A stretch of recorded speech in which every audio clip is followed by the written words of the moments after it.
এই ওইদুলের যে অবস্থা কালকে হয়েছে, ও কিন্তু সম্পূর্ণটাই নাটক করছে শুয়ে শুয়ে। যদি অত বড় পুরুষ মানুষ হয়, অত বড় মদ্দালোক হয়, তাহলে কেন হসপিটালে শুয়ে নাটক করবে? এতদিন তো হুমকি দিচ্ছিল। কর্মীদের নয়, ফেস টু ফেস নেতা আসুক, কোন নেতা আসবে ফেস টু ফেস লড়াই হবে তার সাথে। এই কারিবুলকেও আমি বলছি যে তুমিও যেভাবে ভাই হুমকি দিচ্ছ, এটা কিন্তু ভাঙড়ের সৌজন্য রাজনীতি নয়। এটা ভাঙড়ে কিন্তু এটা ঠিক না।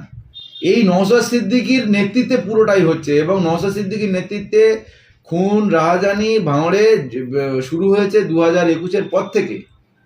এই নওশাদ সিদ্দিক আসার পর থেকে ভাঙড়ে যত অশান্তি নওশাদ সিদ্দিকীর নেতৃত্বে সংগঠিত হয়েছে। আমি এখনো বলছি, দেখুন কয়েকদিন ধরে যেভাবে হুমকি চালাচ্ছে ওই ওইদুল, এবং যেভাবে অন ক্যামেরায় বলছে যে এতে ক্যানিং পূর্বে যাব, এটা করব সেটা করব, আর যেভাবে একটা বিধায়ককে যে কুরুচিকর মন্তব্যে যেভাবে আক্রমণ করেছে, তাতে সাধারণ মানুষ এর প্রতিবাদ করেছে।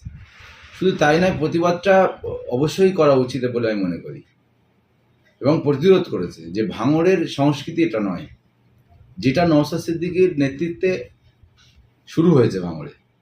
এটা ভাঙড়ের সংস্কৃতি নয়। ভাঙড় দেখুন একটা শান্তি সম্প্রীতি ঐক্যের ভাঙড়। আর এই ভাঙড়ে যতদিন নওশাদ সিদ্দিকী এসছে, নওশাদ সিদ্দিকী এসে থেকে এইগুলো, এই নোংরামিগুলো শুরু হয়েছে ভাঙড়ে।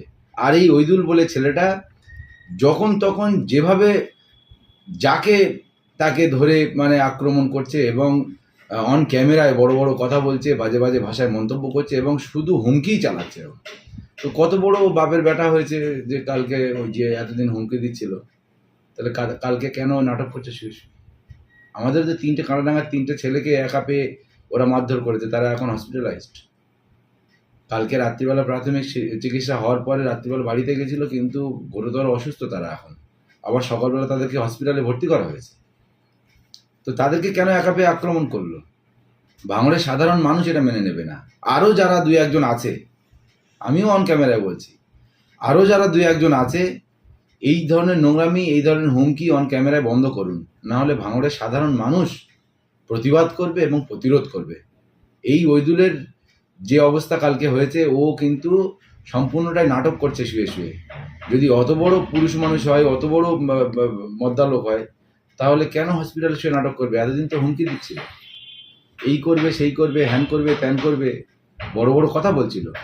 তাহলে আজকে একেবারে হসপিটালে শুয়ে, স্ট্রেচারে শুয়ে নাটক করছে আর কাঁদছে।